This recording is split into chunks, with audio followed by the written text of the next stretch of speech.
In the heart of a village named Olumo, a place where the loon's song mixed with the laughter of children, weaving was the main occupation of the people.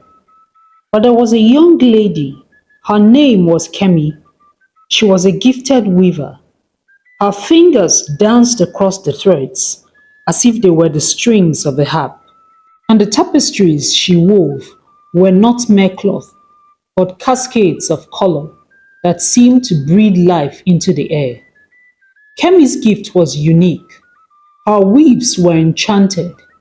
With each thread she spun, a whisper of vitality hummed, and as her shuttle moved back and forth, the images in the tapestries sprang to life. The trees swayed, the rivers flowed, and the animals frolicked. The entire village was transformed into a living gallery, attracting visitors from lands distant and near. These visitors were not mere admirers of the artwork, but they spent a lot of money to acquire them. This brought a sense of pride and unity among the villagers. Kemi's artwork put Olumo on the map as the first village with unique artwork. The villagers were very proud of Kemi and boasted about the spirit and beauty her work brought to their lives every day. They celebrated her talent and regarded her with so much love and respect. Her parents were so proud of their daughter, who was their only child, and proud of all she had achieved at a young age of 17, and very proud as well of the joy her work brought to the lives of many. The enchantment on Kemi's artwork began after her encounter with an old lady she had met on her way back from the market where she had been to sell some of her work. She had seen the old lady huddled under a tree, sick and shivering. She had wrapped the old woman with the last tapestry which she could not sell. She had asked the old woman to wait under the tree while she got help. By the time she returned with help, the old woman was feeling better. Before she went on her way, she blessed Kemi's hand and the dance of the savannah, which was the tapestry Kemi had used to cover her. No one knew who she was or where she had come from. The dance of the savannah was Kemi's most captivating artwork. It was placed at the heart of the village, in the communal square where all paths intersected. It hung on a prominent wall of the meeting house, a place where villagers gathered for celebrations and decision-making. The dance of the savannah depicted a scene at dusk, with acacia trees casting long shadows and a pride of lions lounging after a day's hunt. The magic in her weave was so potent that at sunset, when the village grew quiet and the sky mirrored the hues of her tapestries, the lions would step out of the tapestry.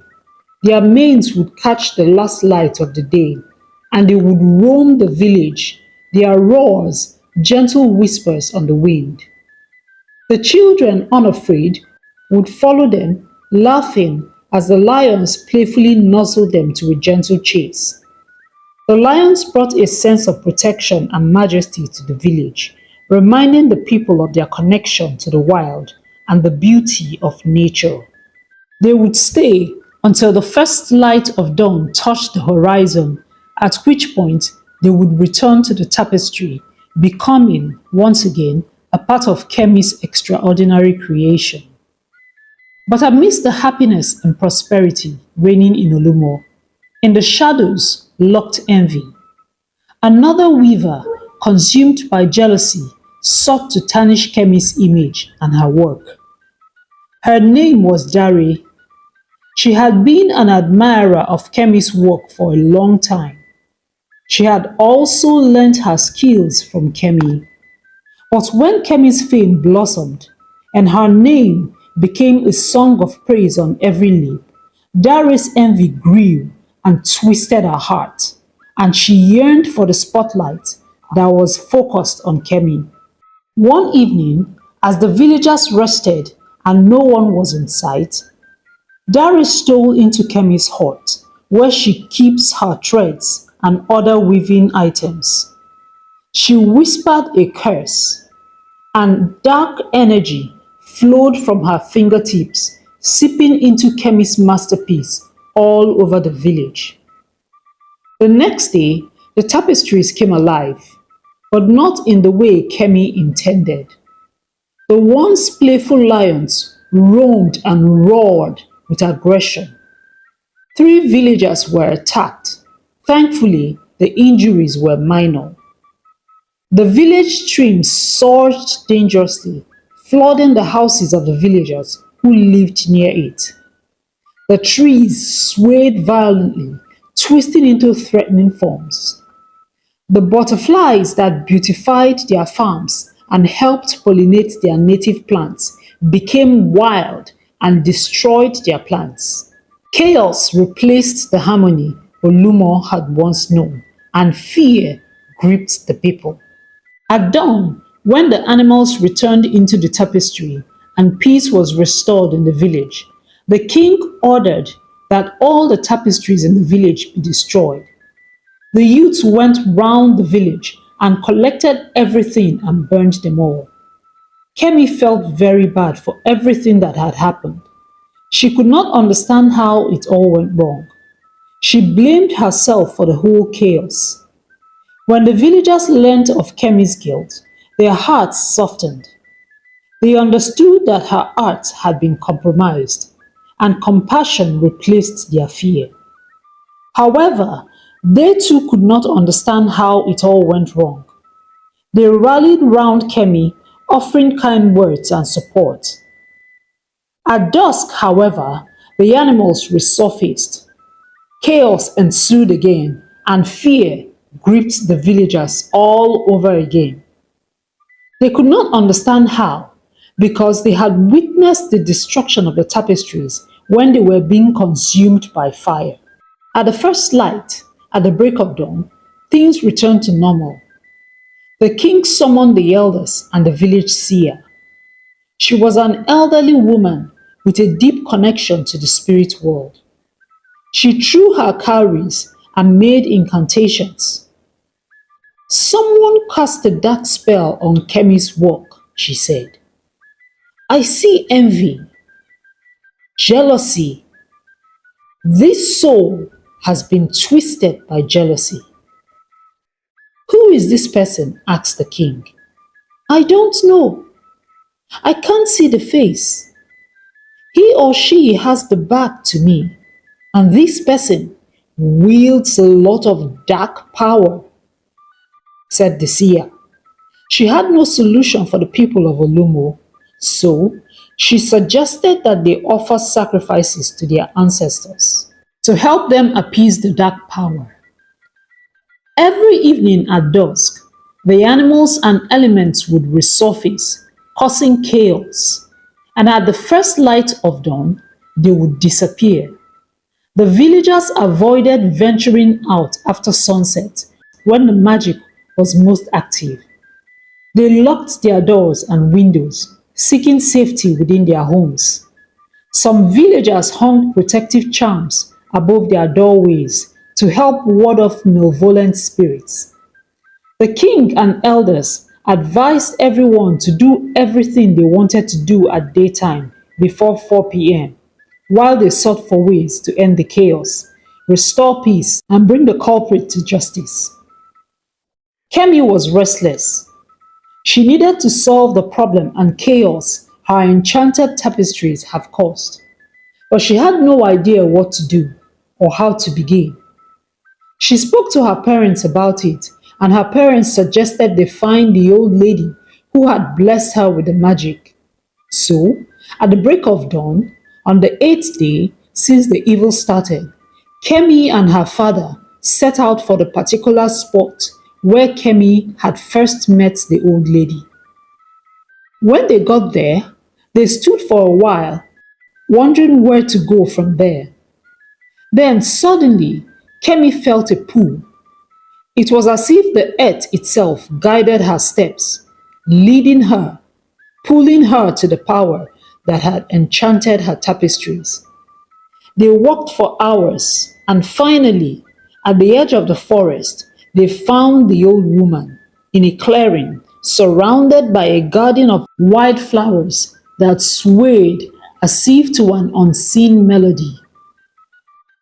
"Child," she said, "the magic I bestowed upon you was pure, but it is not immune to the shadows that dwell in the hearts of men. Look not to the tapestry to find the source of this darkness, but to the weaver's own heart. There you will find the source of the darkness. That was why you could not dispel the darkness even after the tapestries had been destroyed."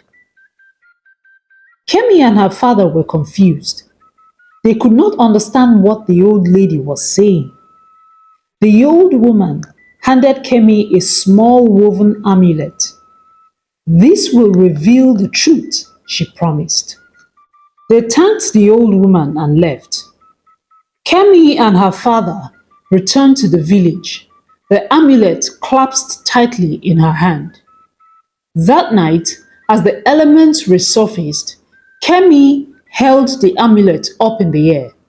It glowed with a gentle light, and almost as if Kemi was in a trance, saw a figure who had her back to her. "Who are you?" Kemi asked. Very slowly, the figure turned to reveal herself. In shock, Kemi muttered, "Dare, but I don't understand. Why would you do this?" Suddenly, Kemi regained consciousness. Unknowingly, she had slumped at the glow of the amulet. Thankfully, her father had caught her before she hit the floor and laid her against the wall. "You scared us, Kemi," her mother said shakingly. "How are you? Are you feeling better now?" Kemi nodded. "What did you see?" her father asked. "Were you able to discover who was behind the dark power?" "Yes," Kemi said. "Who?" asked her parents. Kemi stared at them, not believing the revelation herself. "Dare, what?" her parents asked in shock. "But why would she do that?" "We will find out at the break of dawn," Kemi said, obviously still in shock herself. At the break of dawn, Kemi and her parents went to see the king and elders, instead of confronting Dari by themselves, because they had no idea how dangerous she was. When Kemi approached the king, her heart was heavy with the truth she carried. She knelt before the throne and recounted her meeting with the old lady and the revelation of who was behind the chaos. The king listened with intent. After a moment of contemplation, he rose from his throne, his voice echoing through the hall. "Let it be known," he declared, "that forgiveness is the fabric that binds our community." When Dare received the king's summon, a wave of fear and uncertainty washed over her. She knew that perhaps her actions had been discovered and that she must face the consequences. She stood before the king, her hands trembling slightly. The king looked at Dare for a while and then spoke. He spoke of the harm that had befallen the village and the darkness that had touched the hearts of his people.